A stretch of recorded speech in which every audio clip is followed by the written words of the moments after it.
que vocês estejam muito bem. Nós vamos começar agora a parte de cálculos estequiométricos.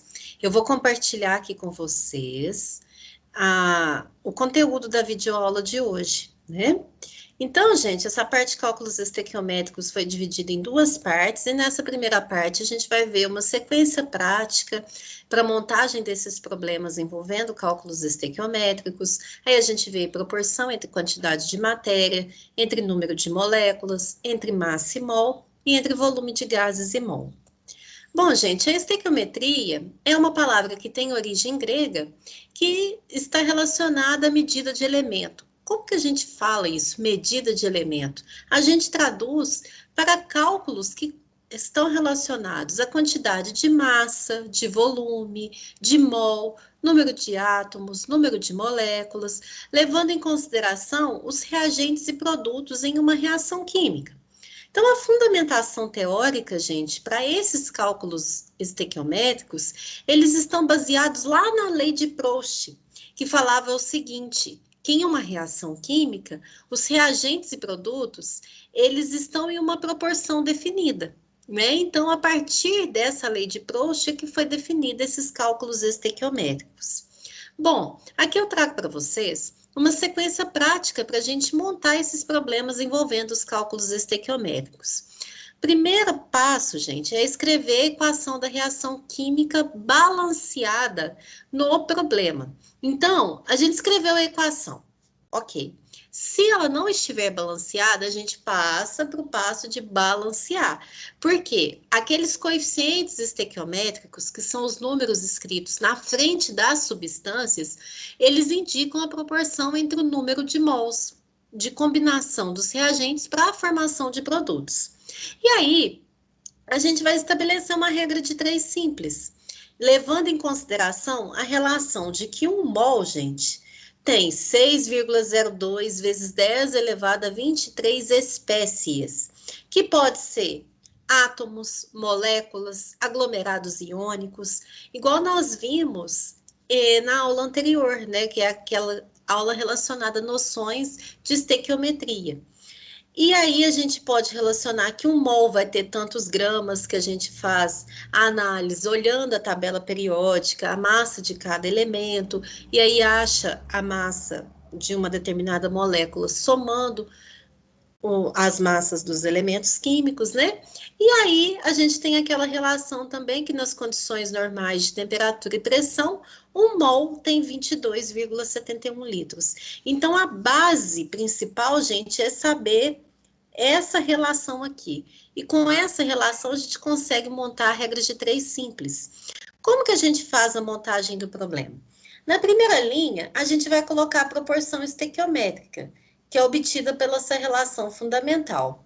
Na segunda linha, a gente coloca dado e a pergunta do problema. Então, eu vou trabalhar com vocês alguns casos na aula de hoje. Proporção entre quantidade de matéria. Quando a gente está falando de quantidade de matéria, nós estamos falando do quê? Do número de mols. Por quê? Mol é a quantidade de matéria que um determinado corpo possui, né? A gente estabelece essa relação entre quantidade de matéria pela análise do coeficiente estequiométrico. Olha esse exemplo 1. Calcule quanto oxigênio em quantidade de matéria é formado quando 15 mols de dióxido de carbono são consumidos na reação de fotossíntese. Então, gente, está pedindo a quantidade de mols de O2 e relacioná-lo com a quantidade de CO2, que é dióxido de carbono. Aqui já tem a equação química balanceada, se não tivesse, nós teríamos que fazer. Então, gente, na primeira linha, eu tenho que relacionar de acordo com a estequiometria aqui que está envolvida, né? Então, eu tenho que relacionar o dióxido de carbono com o oxigênio. E está pedindo o número de mols de um em função do número de mols de outro. Então, a proporção restabelece a relação entre mols. Então, ó, o dióxido de carbono, eu sei que a cada 6 mol de CO2 consumido, são produzidos 6 mol de O2.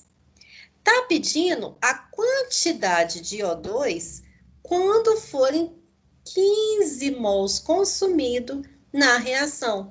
Então, se a cada 6 produz 6, quanto que seria produzido se fosse consumido 15? Né? Então, a gente monta essa regra de 3, ó.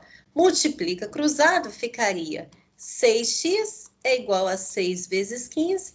A gente cancela o 6 com 6, 15 mol, né? Aqui a gente pode ter uma relação simples, ó. Se a cada 6 mol produz 6, se tiver 15, vai produzir 15. Isso aqui daria para fazer de cabeça, mas vai ter alguns problemas que a gente não consegue fazer dessa forma. Olha o segundo exemplo. Determine a quantidade necessária de dióxido de carbono em quantidade de matéria, então está pedindo em mol de dióxido de carbono, para produzir 5 mol de glicose. Então, agora eu tenho que relacionar o CO2 com a glicose. Como que a gente vai fazer isso? Cada 6 mol de CO2 consumido, produz 1 mol de glicose. Agora eu quero saber quanto de CO2 que vai ser consumido para produzir 5 mols de glicose. A gente monta essa regra de 3 simples, multiplica cruzado, vai ficar x é igual a 6 vezes 5, que vai corresponder aos 30 mols de CO2. Então, quer dizer que para produzir 5 mols de glicose, tem que ser consumido 30 mols de CO2 na forma gasosa, ok? Bom, a gente também pode estabelecer relações entre números de moléculas. A gente pode calcular em termos de quantidade de matéria, que é o número de mols, e depois a gente faz a conversão. Então, eu trouxe uma parte para vocês, relembrando que um mol tem 6,02 vezes 10 a 23 unidades. Pode ser átomos, moléculas, íons, elétrons, vai depender do que você está falando no exercício, né?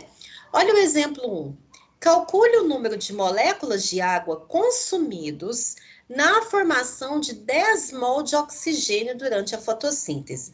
Então, eu tenho que agora relacionar número de moléculas de água com número de mol de oxigênio. Então, quanto de molécula de água vai ser consumido na produção de 10 mol de oxigênio? A gente converte o da água para a molécula, porque é o que está pedindo, e o número de mols a gente permanece. Ó. Quantas moléculas tem aqui de água nessa proporção? A gente vai ter 6 que multiplica quanto? 6 vezes 10 elevado a 23 moléculas. Então, quer dizer que essa quantidade de moléculas de água consumidas produz 6 mol de O2. Para produzir 10, vai ser quanto? X. Aí, o que a gente faz? A gente multiplica cruzado. Então, vai ficar 6x é igual a 10, que multiplica, né? Estou multiplicando cruzado aqui, que multiplica 6, que multiplica 6,02, eu arredondei, tá, gente? Vezes 10 elevado a 23. O que a gente pode fazer? Cancela esse 6 com esse 6 aqui, vai ficar 10 vezes 6, 60, vezes 10 elevado a 23 moléculas. Se a gente for trabalhar com notação científica, que é para deixar apenas um número diferente da zero anterior à vírgula, a gente vai trabalhar então com 6, andou com a vírgula para casa, com a vírgula para a esquerda, a gente aumenta uma unidade no expoente, então ficaria 6 vezes 10 elevado a 24 moléculas. Então, quer dizer que para produzir essa quantidade de O2 vão ser consumidas 6 vezes 10 elevado a 24 moléculas de água, né? O exemplo 2.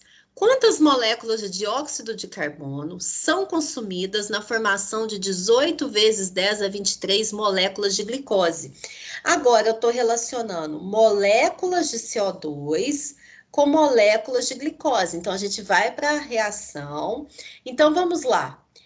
A cada 6 vezes 10 elevado a 23 moléculas, são produzidas 6 vezes 10 elevado a 23 moléculas de glicose. Para produzir 18 vezes 10 a 23, X. Então, a gente estabelece a relação entre proporção, né? Converte para número de moléculas levando em consideração que um mol tem 6 vezes 10 a 23, então a gente multiplica sempre o número de mols por 6 vezes 10 a 23 para achar o número de moléculas, né? Aqui, como é 6, a gente multiplica por 6. Aqui, como é 1, a gente multiplica por 1. A gente multiplica cruzado, gente, então vai ficar assim, ó.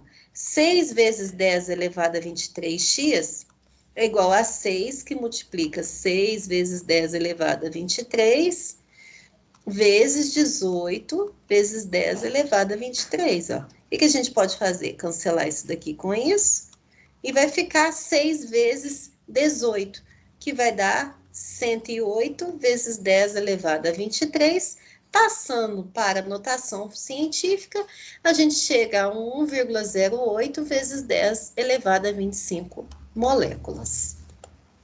Bom, a gente também pode ter a proporção baseada em massa e mol, e aí a gente vai basear nas massas molares, e aí eu trouxe alguns exemplos para vocês verificarem como que a gente faz.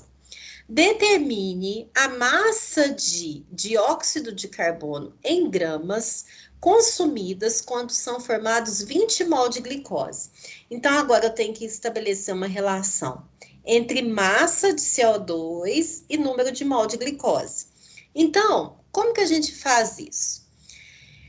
Eu quero saber a massa em gramas de CO2 para produzir 20 mol de glicose. Agora eu converto aqui para massa e aqui eu deixo o número de mol. Ó. A cada 1 mol de glicose são consumidos quanto? 6 que multiplica. Agora tem que transformar isso em massa. Se vocês olharem lá na tabela periódica, o carbono ele tem 12 unidades atômicas e o oxigênio tem 16. Então, como que eu acho a massa molar? Que seria a massa de 1 mol de moléculas. 1 vezes 12 mais 2 vezes 16. 32 mais 12 dá 44 gramas por mol. Então, cada mol tem 44 gramas. Aqui a gente tem 6 mol, então vai ser 6 que multiplica 44. Então, 6 que multiplica 44 vai produzir 1 mol. Se eu quiser produzir 20, vai precisar de X. Multiplico cruzado, desculpa, vai ficar 6 vezes 44 vezes 20. Então, 6 vezes 20, ó, dá 120. Se a gente multiplicar por 44, ó, posso até fazer aqui do lado para vocês verem, ó. Aqui dá 480, né? Aqui também dá 480, ó, 0,812. Aqui, gente, vocês arrumem para mim, por favor. Foi até bom eu ter feito isso aqui, ó, porque aqui não é 640, ó, 5.280 gramas, tá? Vou até conferir aqui, ó, 480, 84, 0,812, 5.280 gramas mesmo, gente. Então, arrumem aí para mim. Foi até bom eu refazer esse cálculo. A gente pode também trabalhar com proporção entre volume de gases e número de mol, lembrando que nas condições normais de temperatura e pressão, tem alguns livros, gente, que vão trazer 22,4, outros livros vão trazer 22,7, é igual a gente trouxe aqui, ó. O mais correto é a gente trabalhar com 22,71. Então, vamos arrumar isso daqui para 22,71 litros, tá, gente? Ó, calcule o volume de CO2 consumido nas condições normais de temperatura e pressão em litros na formação de 5 mol de glicose. Então, agora eu preciso de volume de CO2 e relacionar com o número de mol de glicose. Então, vamos converter. Vai ficar 6 que multiplica. Aqui, gente, arrumem para mim, por favor. 6 que multiplica 22,71 vai produzir 1 mol de glicose. Para produzir 5, vão ser consumidos quanto? X. Multiplica cruzado, então X vai ser 6 vezes 5, 30. Então, vamos arrumar aqui também 22,71 vezes 30, ó. 3 vezes 1 dá 3, 3 vezes 7, 21, vão 2. 3 vezes 2, 6. Com 2, 8. 3 vezes 2, 6. Anda com a vírgula duas casas.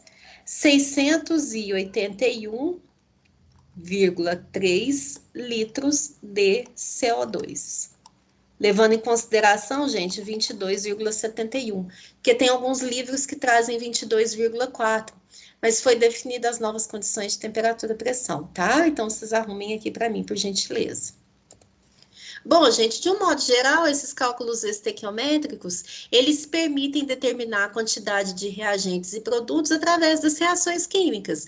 Então, vocês viram que a gente tem que levar em consideração as noções de química, quando a gente tem que trabalhar com as reações químicas, nós temos que balancear, a gente tem que ver as proporções entre as quantidades dessas substâncias, e a gente também precisa muito de conceitos de matemática para poder fazer essa regra de 3 simples.